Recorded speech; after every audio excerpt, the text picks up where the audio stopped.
Okay, welcome back to a very exciting episode of the Cosmic Business Breakthrough. I am, just really looking forward to diving into this chat with the wonderful Melanie Weller. Before I get you to talk about yourself, I just want to read this backstory that is part of the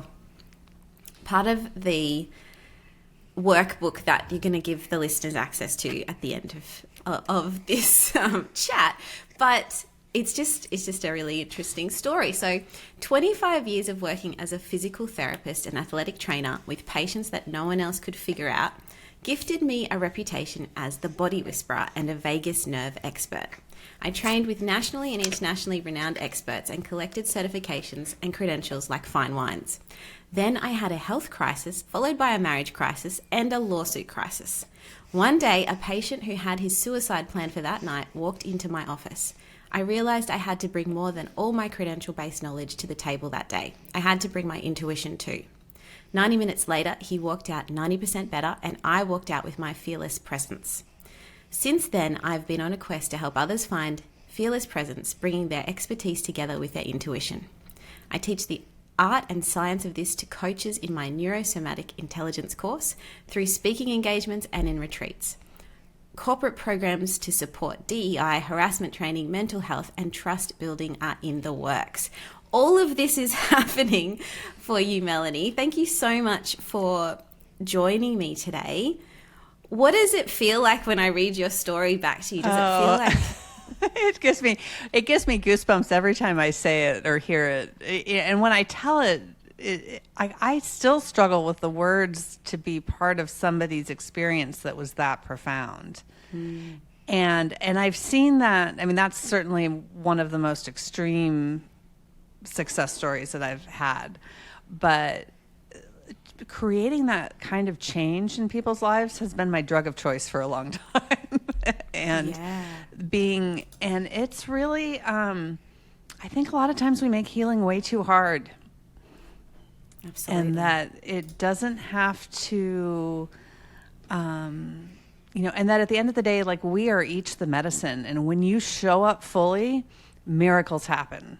And that's all you have to do. I mean, I could tell you some of the technical, and intuitive things I did, but at the end of the day, I was Melanie Unleashed in a way that I am not, I am a very restrained, I typically show up with a lot of restraint. And so, I just let it all, really, really fully showed up, and, and really learned how, that really sparked my own fearless presence and really letting my intuition flow and not getting so caught up in my head, because I have a lot of Aries energy, so I like to be heady about things, and I like to know the why, and I really do appreciate the science. But at the end of the day, and this is part of what I teach this as a bonus section in the neurosomatic intelligence course.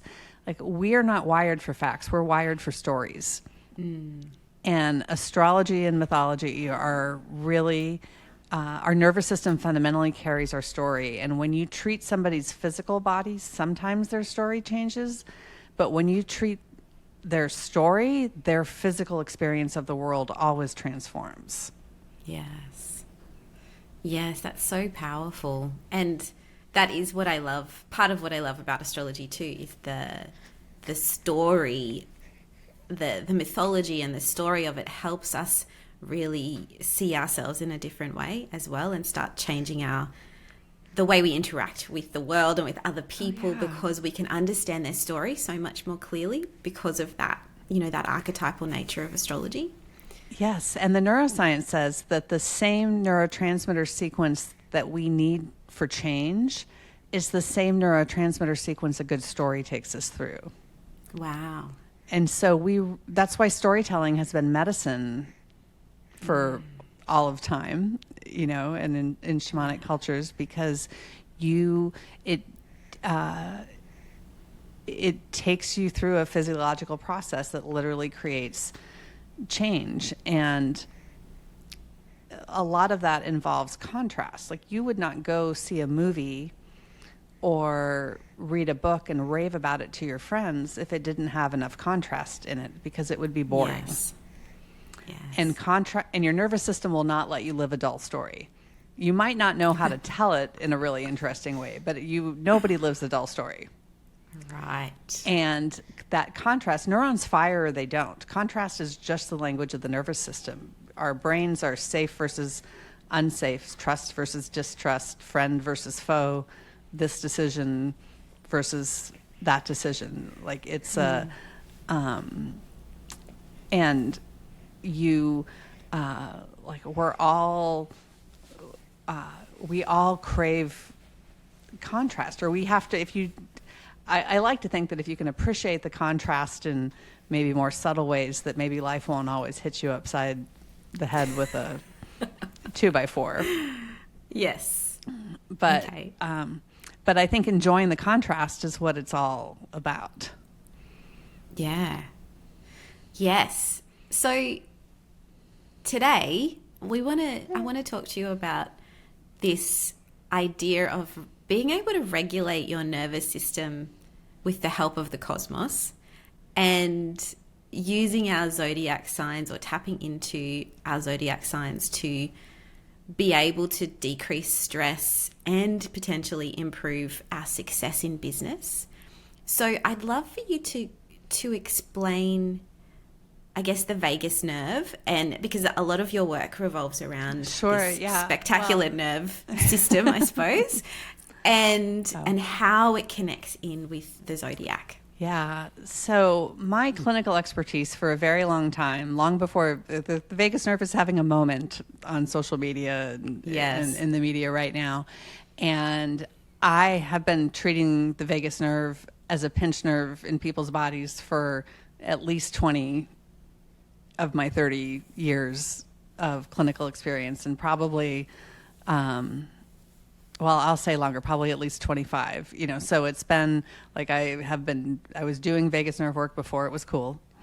Yeah. And and your vagus nerve goes all the way from your brainstem to your pelvis. It's outside of your spinal cord. It innervates your vocal cords, your heart, and your digestive system. And it's in most of your organs, and it sends a lot of information to your brain about what's happening in your body. And but it also it regulates your heart rate, and we know really it regulates your heart rate, and it innervates the muscles that move the food through your digestive system. But we all know when our vagus nerve is not working well, because that's when you say go to get on stage or do a presentation or something like that, and you get a lump in your throat and your palms sweat and your heart's racing and your stomach is churning. And that all happens because your vagus nerve has been dialed down and your fight and flight responses are taking over or becoming more dominant. And we know that stress and trauma always affect the voice and the breath, both through experience and through the research. And our vocal cords and diaphragms, the muscles we speak with and the muscle we breathe with, are horizontally oriented in our bodies. And so when we get stressed and traumatized, rotation is the first thing we give up mobility-wise. Like, nobody gets stressed or traumatized and walks like a runway model down the street. We all lock up and keep our arms close, and we're not rotating at all. And the structures that go vertically through our body can get pinched at those horizontal thresholds, whether that's the pelvic floor, the diaphragm, the vocal cords. There's other places through the rib cage and the abdomen that there are horizontal structures as well, but those create compression points, like mechanical compression points. And the vagus nerve is just one of those, really, because it's just such a huge nerve. It is one of the things that can really become affected there. And as a physical therapist, I always really loved working with the vagus nerve because I was doing mostly outpatient orthopedic work, and your vagus nerve uses the same neurotransmitter that your muscles do. So you get these beautiful changes in muscle strength and flexibility instantaneously when you work with the vagus nerve. It was just like this little kind of magic trick that would, and especially when somebody was stuck or when, and early in my career, I ended up working with people that had complex trauma, that were in chronic pain, and that I could have spent, I could have made a list of 150 things that were abnormal on their bodies biomechanically. And so then the game I started playing with myself was, well, what 1, 2, or 3 things can I do to start to really unravel 10, 20, or 50 things on this person? Because it's, there was not enough time and not enough energy or emotional bandwidth in any of us to really, to pick apart 150 different things. And so I just got very, so that's often when I would pull out some of these techniques that I learned early on. And, for example, to decompress the vagus nerve at the base of the skull when somebody's knee wasn't getting better, and then their knee pain would be gone. Or, to really decompress the vagus nerve at their diaphragm, and that would get rid of their reflux or their cough that went with their hiatal hernia or their back pain, or, there were just all sorts of really interesting and fun and exciting success stories that people with a lot of inflammatory conditions would really feel much better after that, because your vagus nerve also mediates inflammation. And so when you give them better vagus nerve function, they end up being able to manage their inflammation better. And I've gotten a lot of referrals from nutritionists to help their clients absorb nutrients better if they think there's a malabsorption issue going on. And I ended up ultimately, like later in my career, getting a lot of mental health referrals. And and then what I really learned was how to identify suicide ideation in the body. Because when that rotation gets locked up head to toe, and at, these people aren't like you wouldn't necessarily pick up how stiff they were if you just saw them in public. But when you go in and really isolate like their C1 vertebra on their C2 and do some of this finer joint testing, they are so incredibly limited in rotation. And I know exactly when somebody's in suicide ideation, and the only times, the answer is always yes when somebody's locked up like that. And if it's, or a couple of times the answer is, people have said no, but I feel like I'm dying on the inside. So they don't necessarily have the drive to kill themselves, but they feel like they're dying on the inside. Mm-hmm. And to be able to transform that for people in 1 or 2 visits is just extraordinary. And I think just as a screening tool to know that you can, because so many people lose their loved ones to suicide and had no idea that they were feeling so terrible. And our brains are fundamentally input output, and if you're not getting clear input, then you're not going to get clear output. And so anyway, so that's what I spent most of my career doing, and then my life fell apart and I came to astrology to figure out what was happening with me, because I was I had frozen shoulders and plantar fasciitis and high blood pressure and all these things that I was like, I don't like what's happening to me. I thought I was taking care of myself, and everything was getting really hard, and my marriage was struggling, and I had a professional lawsuit against me. And so it was very clear to me that the universe was telling me something needed to change. Something was going on. But I didn't really know exactly what to do about it. But I was thinking, well, what am I going to do if I lose my license? Like, what would I do with the rest of my life if I can't practice physical therapy anymore?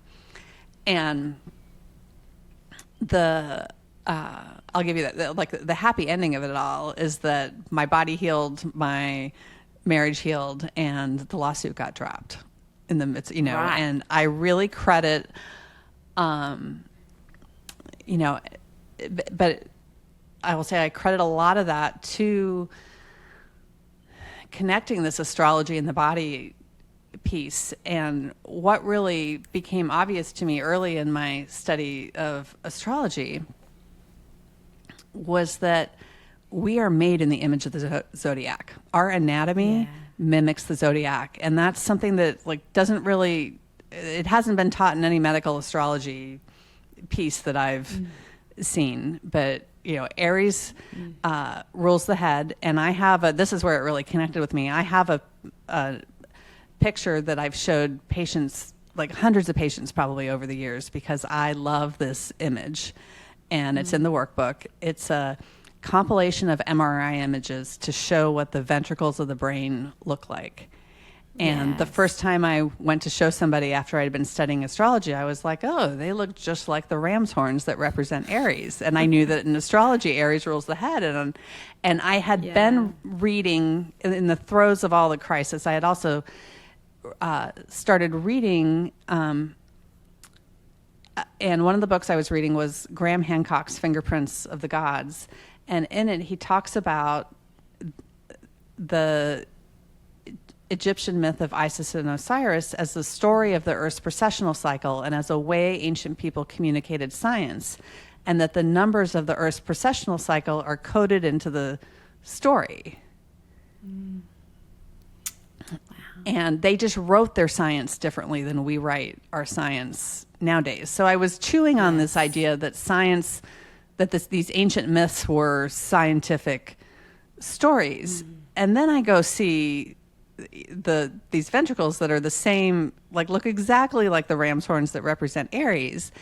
And so then I had to go find out where the rest of it was. And for sure, your throat anatomy looks like the Taurus bowl, and Taurus rules the throat. And your aortic arch is the same shape as a symbol for Leo, and Leo rules the heart. Yeah. And amazing. Your kidneys sit in your low back like a set of scales, and they're ruled by Libra. And your scales are also justice. And at least in the US and Australia, I know, the populations with the highest levels of social injustice have the highest levels of kidney disease. Yes. So we embody the stress of injustice at the level of the kidneys. And so and so it works this way, head to toe, in the order of the zodiac. Pisces, the last sign, rules the feet, and your feet are like your Pisces fish. Yes. And so, Of course. yeah. And so it works perfectly.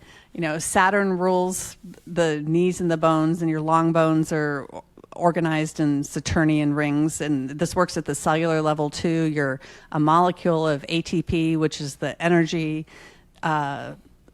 for all cellular metabolism, is the same shape as the Aries constellation. And so the same archetypal function, that impulse, that energy burst. And so we are literally, when ancient, biblical texts and other traditions say that you are made in the image of God, you are made in the image of the zodiac.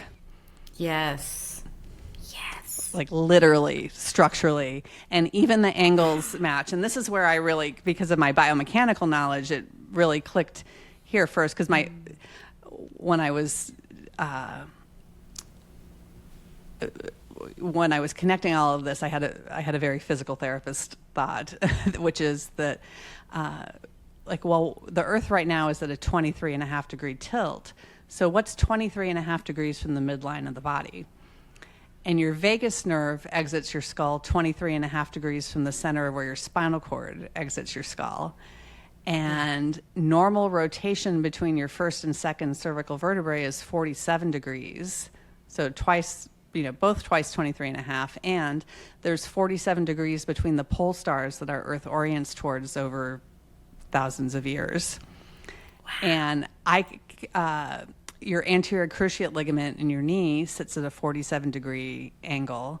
And I could rattle off other multiples of this, but I won't bore everybody with all the wow. data. But if you just take the number of people that go to the doctor for neck pain, dizziness, headaches that would be associated with upper cervical issues, and the number of people that go to the doctor for knee issues that might be associated with the anterior cruciate ligament, that's a lot of people.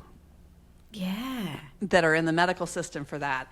And if you can get someone's nervous system in alignment with the solar system so that you're matching as above, so below, these pain issues go away. And I ended up, because I have a lot of osteopathic skills, and when I was starting with this, I would go through and do my normal structural evaluation and treatment, and then I would go through and feel the energetics, like what do their ram's horns feel like, what does the bull in their throat feel like, what does the lion in their heart feel like, and what does the energy of all the glyphs feel like in their body.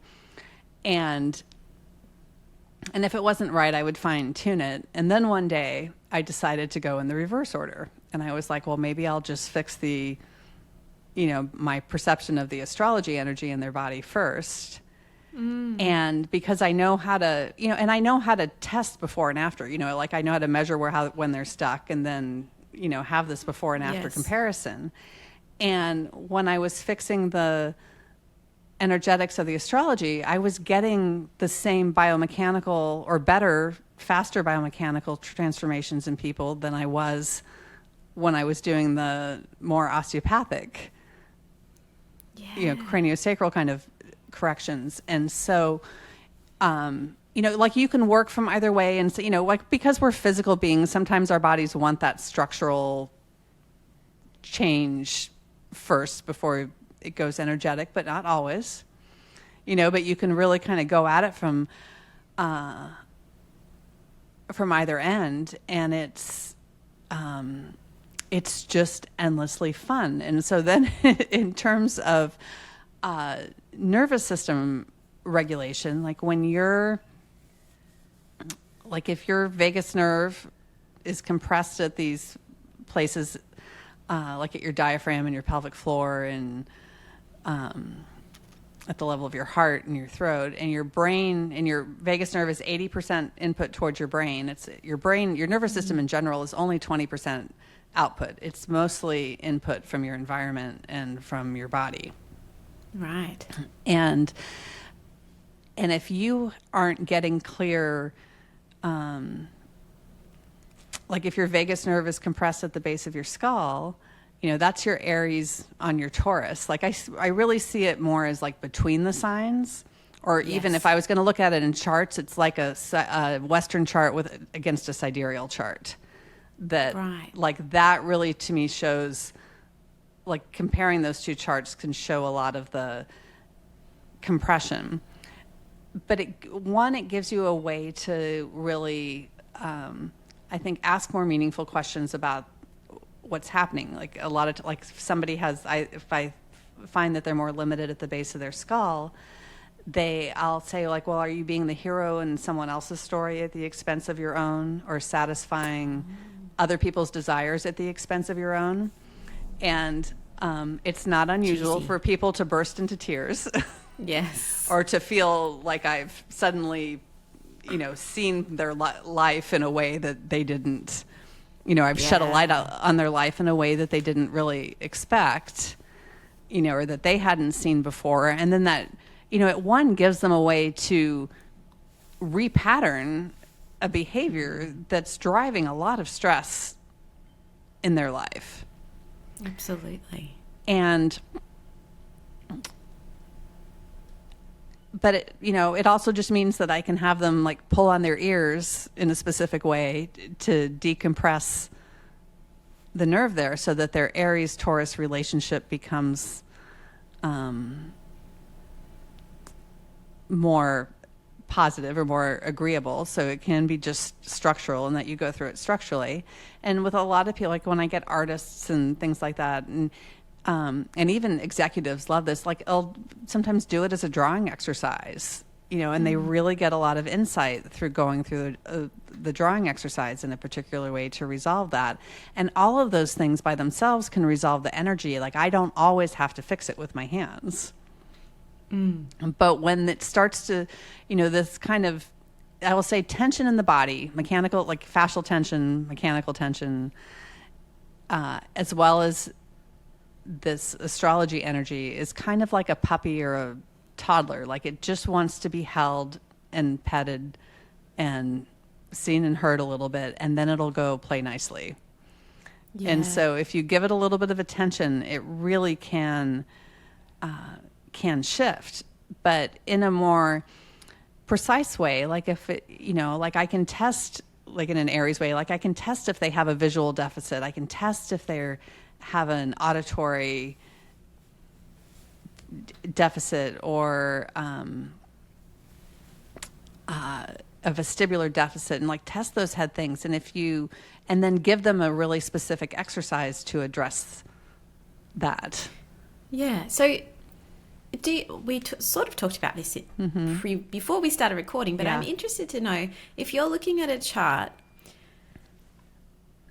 and what is it that you're looking for in the chart to show you where those pinch problems might be in the vagus nerve? So I will usually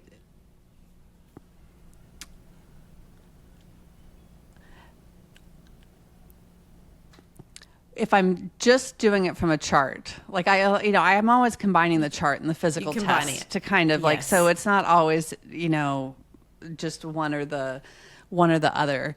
I think if I had to give one thing, I would say starting with your moon and doing an exercise for your moon sign, because your moon is how you nourish yourself. And that if you, if you have a Taurus moon, you should be singing and humming and, exercising your vocal cords, your vocal range to be seen and heard. And if you have Pisces moon, because Pisces rules the feet, you should be seeing if you can lift your big toe without the help of the other, by itself without the other toes, and seeing if you can do foot waves or maybe rubbing your foot with a cloth, or there's different ways that you can address it, but you should be doing something to take care of your feet. And if you have an Aquarius moon, you should be doing like stretching your calf or doing some agility stuff, doing something with because Aquarius rules the calves, and your calves are shaped like that water bearer, like the water vessel. And the muscle fibers are the same shape as the Aquarius glyph in your calf. They're multipennate. It's called multipennate. And so they're the same zigzag orientation, but you could do some grapevine stepping or something like that for your calves. So you just need to do something to pay attention to that part of the body. And that will go a long way. I also find that when people are stuck, a lot of their 12th house cusp can be a really have a lot of insight, because since 12th house is the house of secrets. If they're really stuck, I often start with the 12th house. That's so interesting, because just a personal example, my 12th house is Aries, and I do have a lot of tension in my head, like in that what you were talking about before, the Aries Taurus. That would be the Aries. That would be are you talking about the 11th, 12th cusp, or the 12th, 1st cusp? Oh, 11th, 12th cusp. 11th, 12th. So that's tricky, because that's Pisces Aries. Right. Well, and actually Pisces Aries. Well, and so this is I actually think that so like I have all sorts of Aries in a Western chart, but it's all in Pisces in a sidereal chart, and that Aries Pisces relationship is the hardest jump to make. And my theory on why, I mean, like other than just like it's, head to toe, or toe, that, end to beginning jump. If you think about, like, we're going to, kind of change systems here, but that if you think that the first year of life is about your first chakra and the second year of life is about your second chakra, and if you're going to work up, that your seventh year of life is about your, your seventh chakra, and then you go back and start over again. I will tell you that my experience has been the trauma that happens in that space between those years when you're going from, there's my, sorry, my camera's zoomed in there, and it does its thing with my hand signals, but it, hang on, there it goes. All right, so I get for talking with my hands. So when you're, like, trauma that happens to you like around age 6 or 7 seems like my experience is that it sticks in your body more strongly than trauma that happens at other ages. Like in those 7-year cycles, that jump between Aries and Pisces or Pisces and Aries is like sometimes those years are the most traumatic, and it can be harder. Like it just the trauma during those years embeds itself more deeply in the body. But that's also a Saturn cycle too, isn't it? Like your Saturn squares are 7-year cycles. Oh yeah, yep. So that might have also something to do with absolutely that. Yeah. No, that's a great point. Yeah, and so I think that there's, but like I often, it's not unusual for me to ask somebody what happened to them when they were 7, 6 or 7, if there was something there, because it, there often is. I don't ask that as much anymore, because the research shows that you really just have to repattern the present. You don't have to rehash the past. There's no value really in it, and you don't have to re-traumatize people to get better. Yes. And I think that that's really important to understand, that it's not about reliving. Like, trauma lives in the present, like in your body right now, and so it's changing your relationship with your story and with that trauma right now is what you need, is to get the clearer, to clarify the input to your brain, so that it's not controlling you, that you can, and that you can really detach from it. Like, it's never, you can't necessarily change the past, but you can change your relationship to the past and not have that old story have such a charge in your nervous system. It can live differently, and these patterns don't live at the conscious level of your brain. It's all subconscious, and it's your body protecting you, really. Even if you have a migraine or anxiety or depression, it's all a protective strategy. But it's your back brain and like your deeper brain structures driving the train, and not letting you get to the parts of your brain where there's compassion and tolerance and joy and all the all the good things that you want. Good stuff. But when you can create safety, like to tell your brain that, like, you're safe, you're not getting traumatized right now. The saber-toothed tiger is not running after you. That, that that you can be safe and really present. And it's, it's super tempting to dissociate, to really, and it can, and I think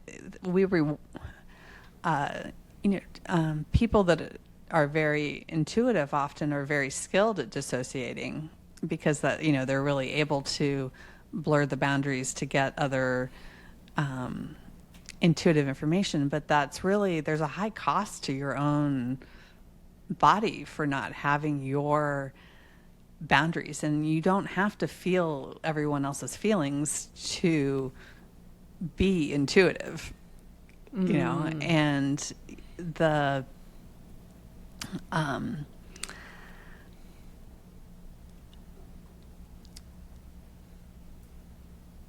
you can, and you don't have to dig into your story either. It, like, it can literally be as simple as holding a pen or a pencil at your eye level and like focusing on the tip of it and taking it further away and bringing it close and further away and close, but not so close that you see double, like we call these pencil push-ups.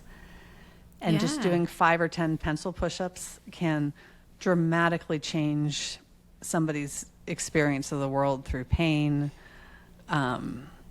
you know, through anxiety. It can change your ability, how you're breathing, to the point that you're not all in your shoulders, which drives a lot of anxiety.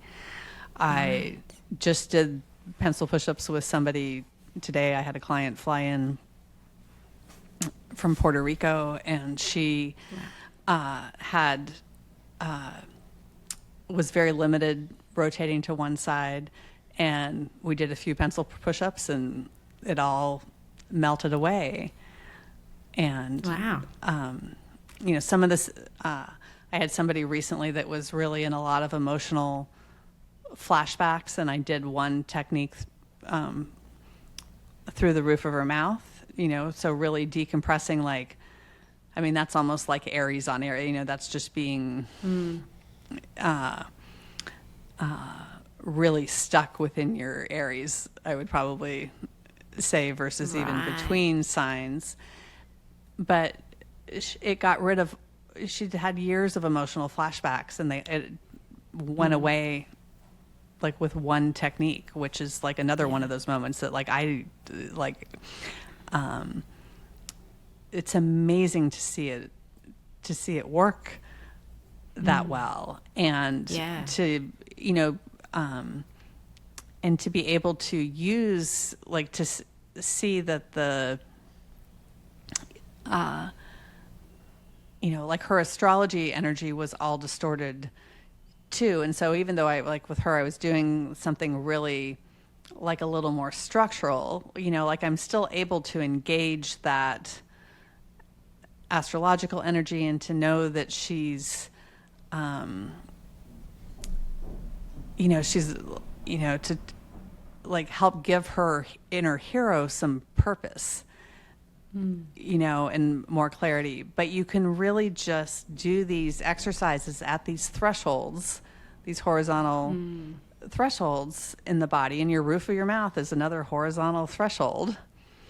Right. And you get these huge payoffs with it. And it doesn't have to be really, like when you're dysregulated and when you're really stressed, it can be like, well, you know, whether like, okay, my Aries is all wonky, or like for me, like I have a Taurus 12th house cusp, so I tend to like, my voice gets really tangled. I lose my words when I get really stressed. And to know that, like, okay, I can check in on my Taurus bull and I can put those horns back, or I can do some pencil push-ups or some vocal range exercises, or lift my feet and, there, now I can see my Taurus bull is happy. Like I've given it something that it needs. And so then I start to clear my voice. So you can really build this relationship with your inner archetypes so that you can really, you know, have a bigger relationship with the bigger picture. And the science is there. Like all the new science says the universe works like a big brain. And there's research that when solar and space weather disrupts the electromagnetic field of the Earth, it's measurable in our vagus nerves. Yes. And so we are transmitting, we are relating and resonating with the bigger picture all the time. And if you're blocked from getting the satellite signal from outer space, whatever that is, you know, or you're connecting the micro with the macro, that's really stressful. Yes. And it just doesn't have to be that hard to connect it. And there's lots of, there's lots of different techniques that you can use for it, and that you can layer in astrologically, like with that pencil push-up exercise. Like that's a good one for, even for, though you're doing it with the Aries, you're also giving a lot of clear input to your thalamus, which is associated with the sun. It's part of your brain that's associated with the sun. And so when I teach, and so it can be, you could use that exercise to remedy a sun situation too, or like somebody that, like I respond really well to sun techniques, and I don't have any planets in Leo. And I think that's why I respond really well to sun techniques, because it helps to balance, because I have a gap in the in that energy right there. Yeah. And so but there's you do have the sun in Aries, which is exalted in Aries. So it's quite it may be that the sun techniques work better for you because the sun because so it is strong exalted in your chart. Yeah, that's interesting. Yeah. I do have a question about this relationship with what's going on in the solar system and our bodies, because one of the reasons I reached out to you was because you put out an email about Mercury retrograde and how it affects our bodies. And this was at a time when Mercury was retrograde in the sign of Taurus. So we were talking specifically about our voices. And I know the next Mercury retrograde is coming up very soon, probably around the time, not long after this episode goes live. So can you tell me more about how these kind of planetary movements affect us and what we can kind of do to, I guess, remedy those the effects or the impacts of that? Yeah. Well, I think the most important part to realize with the workbook is that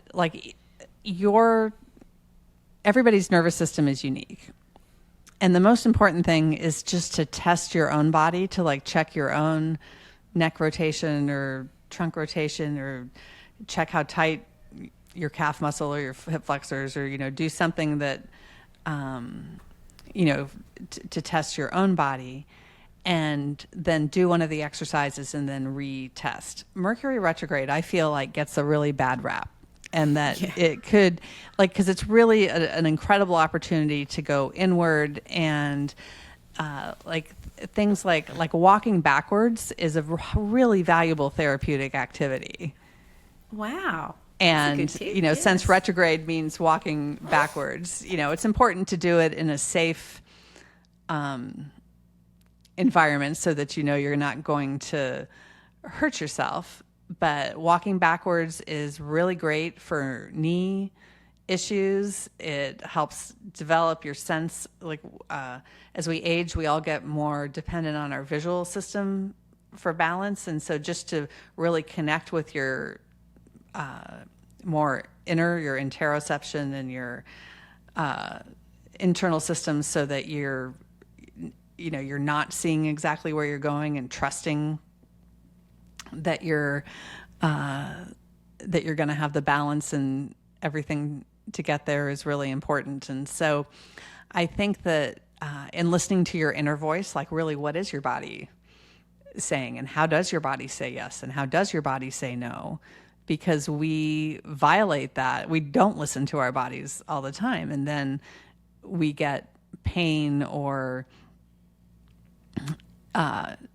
we get sick or something like that, because our body's been saying no, I don't want to do this, or this isn't a good idea. You keep being an emotional contortionist. And so Mercury retrograde is a great time to go into yourself and really listen to your own nervous system and figure out what it's saying. Yeah, awesome. So those are, I guess, a few things we can try during Mercury retrograde to get us kind of more in alignment with that with that energy. What about things like eclipses? Because that's like quite an intense energy, and I suppose it depends on what sign it's happening in. Is that right? I'd love to know your thoughts on that, because we are going. Oh wait, every year we go through eclipses. Yeah. Yes. I think that with eclipses, I tend to really emphasize drills that are just very high, what I would call high payoff for a lot of people. So like breath work like most people tend to respond really well to breath work. Smell, like if you, and these exercises are in more detail in the workbook, but like if you have an essential oil or an herb or something that you love to smell, like our nervous system, like that can be really regulating to the nervous system. And so if you, like with eclipses, I'll tend to pick more like those high payoff ones or ones that are really grounding. Like if you, like that, like lifting your toes or like most people would probably be shocked at how much better they feel after taking a cloth and rubbing their feet, like and getting in all the nooks and crannies of your feet and between your toes for a minute or so. Like it can loosen up your whole body really dramatically. And but yeah, I would say more with eclipses, more grounding, and like breath and smell. They just tend to be high payoff. We really respond well to those things. Like you can do your pranayama. The exercise we teach with smell is to close one nostril with your finger and hold an essential oil vial under your nose and tap up and down the side, the open nostril as you're smelling. So because you might get your nervous system might like breathing in one side of the nose more than it likes breathing in the other. Ah, yes. And so you can test and retest and decide which one works better for you. Mm. And so, but yeah, eclipses are just like I tend just to go for the really high payoff ones. But as you do these and as you learn these exercises, you learn which ones are your high payoff yes drills and which, what your body loves the most. And then you can do more of those. And for as much as you, like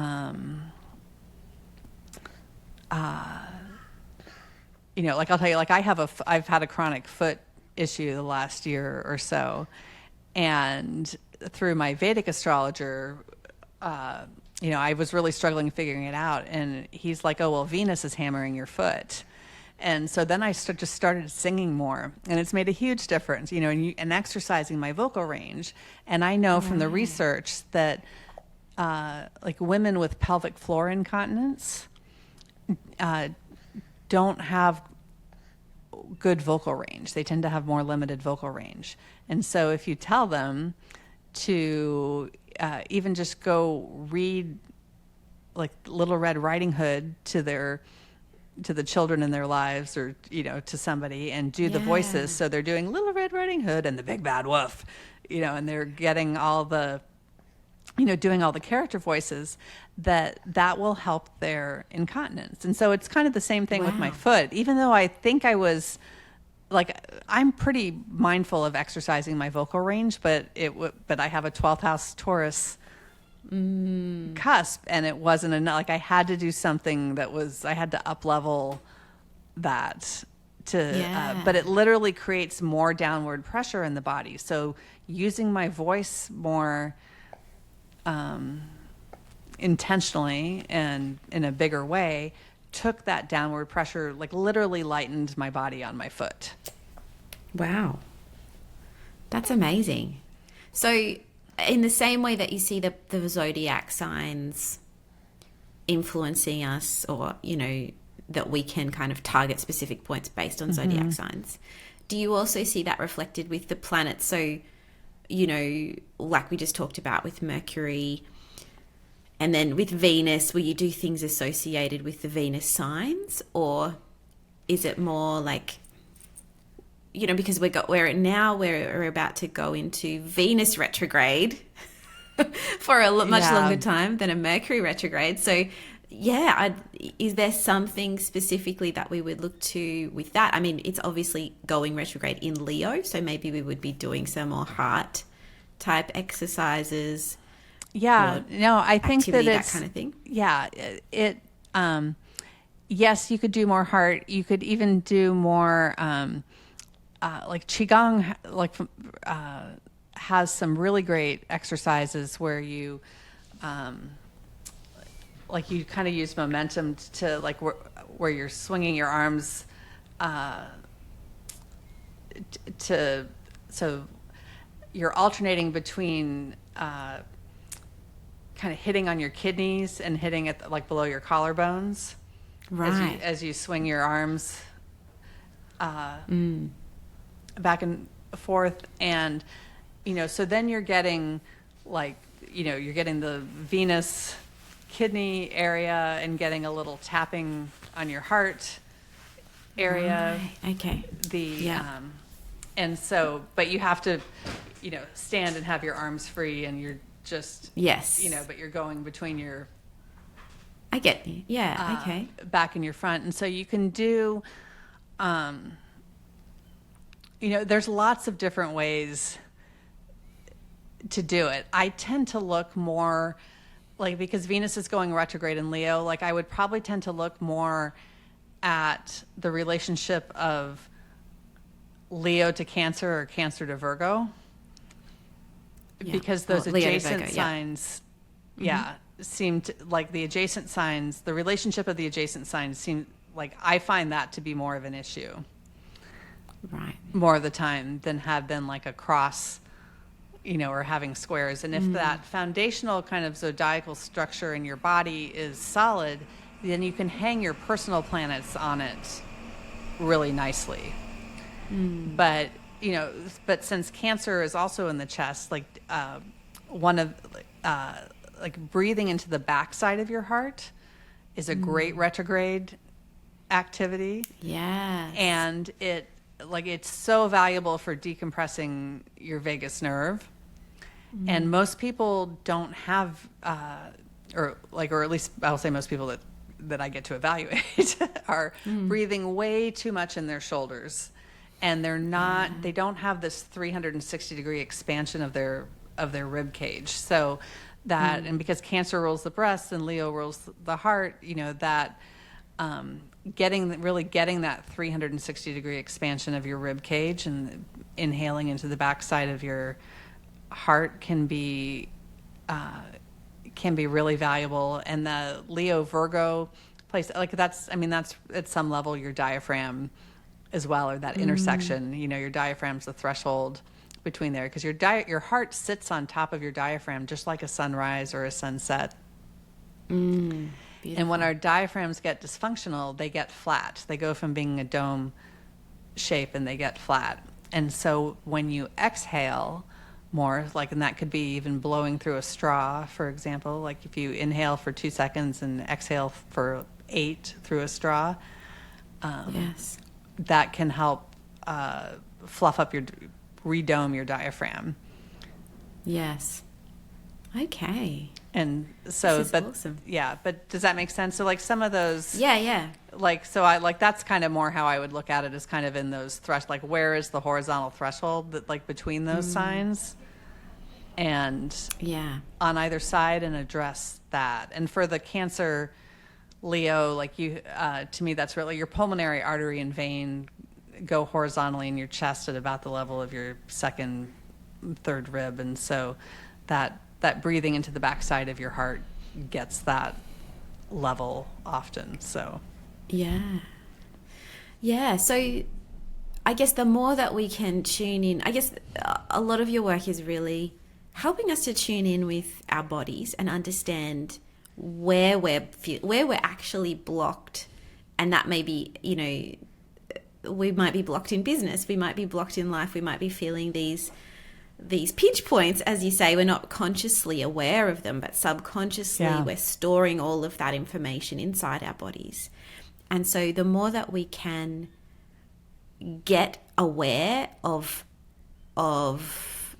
those points and kind of start to move them and clear them, the more we can be less stressed generally, which is awesome, but also the more we can kind of invite success in, I guess, as well, because we're more in line, like you talked about earlier. You know, when we're more in line with the solar system, when our bodies are in line with the solar system, aligned with that, then everything is flowing through us.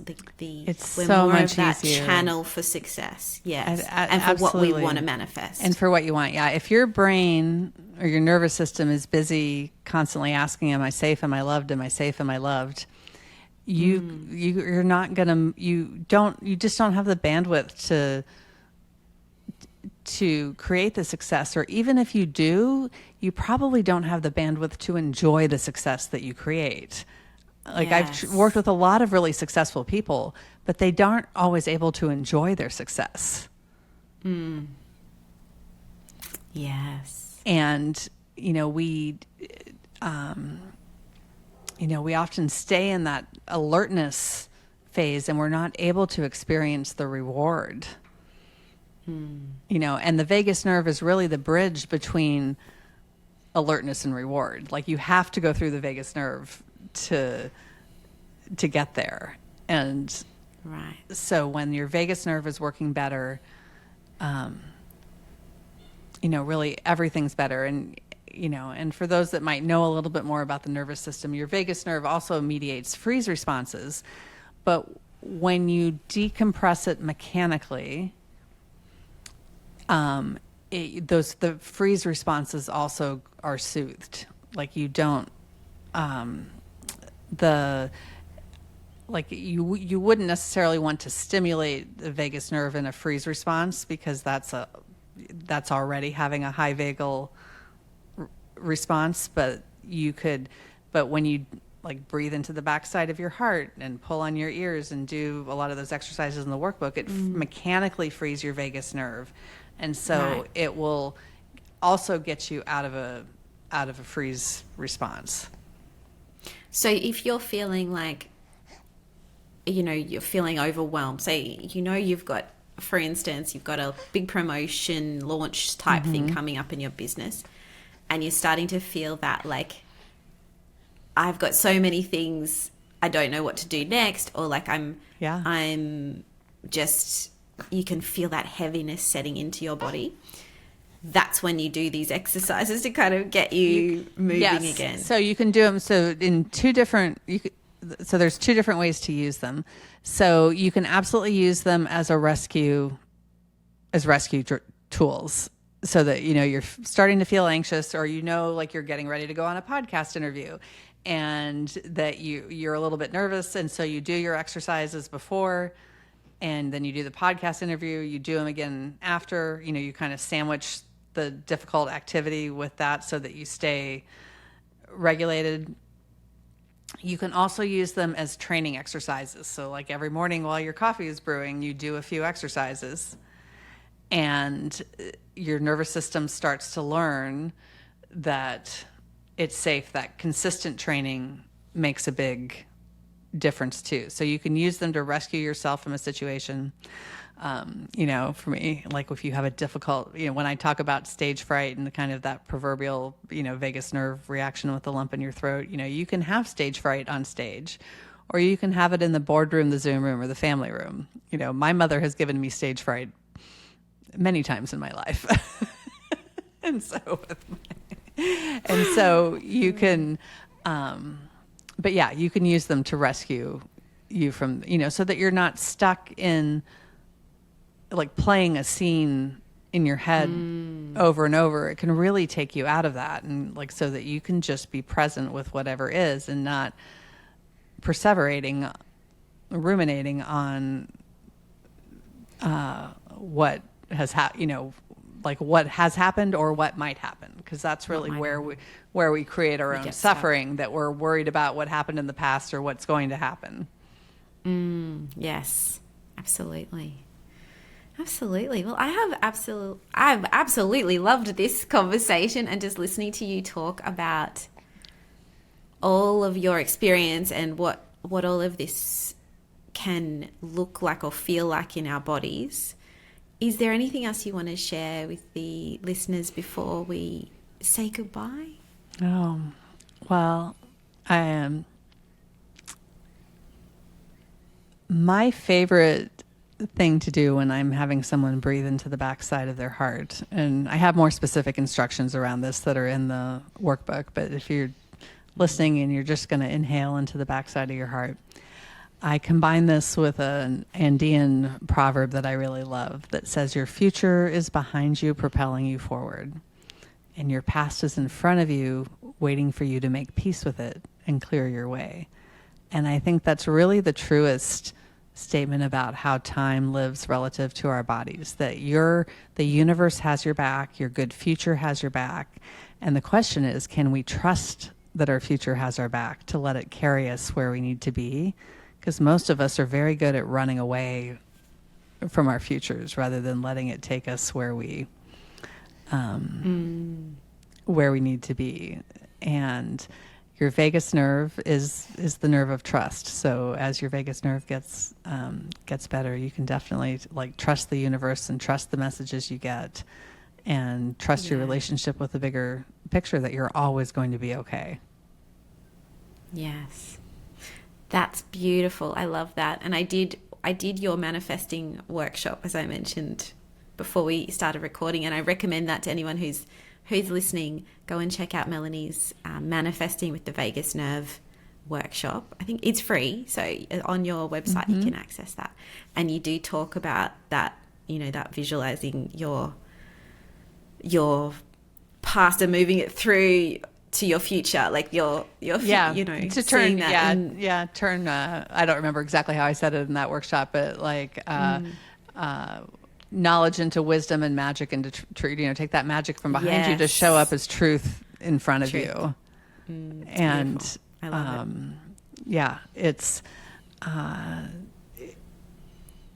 when you can, when you get to where you can trust yourself and really trust the universe, it's it's a beautiful and in a very powerful place to be. Yes, it is. Thank you so much, Melanie, for your time, and I hope we'll be chatting again soon, because I think people are going to absolutely love this stuff and want to work with you and understand this and work with their bodies so much more, because that's where all this potential is, right? So much potential there There's so much potential to move ourselves forward. Yes. Yeah. Well, thank you so much, Sophia, for inviting me. I really appreciate it. Thank you.